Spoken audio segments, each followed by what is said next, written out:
TV ప్రేక్షకుల కోసం హరికథ 2 లైన్లు చెప్తారా?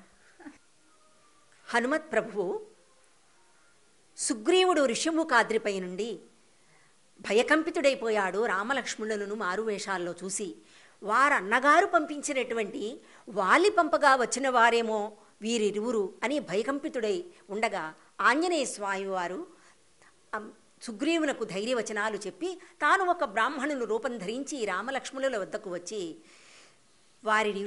ఇరువురిని చూచి, మహానుభావులారా, రాజచిహ్నములు రాజిలో సన్ముని రాజవేషములు కలుగా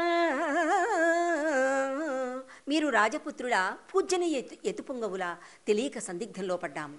ఈ వనాంతరంలో ఎందుకు తిరుగుచున్నారో చాలా ఆశ్చర్యంగా ఉంది.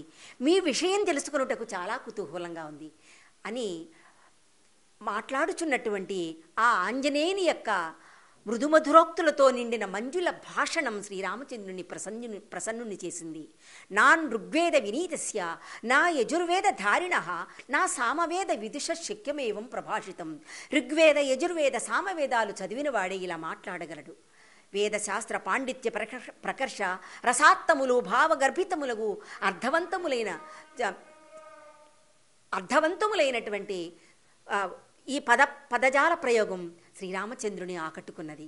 అప్పుడు తన గాథను సుగ్రీవుడు, నేను సుగ్రీవుని మంత్రిని, మిమ్ములను పరంధామునిగా గుర్తించానని రాముని పాదములపై పడి సాష్టాంగ ప్రణతులు సమర్పించాడు.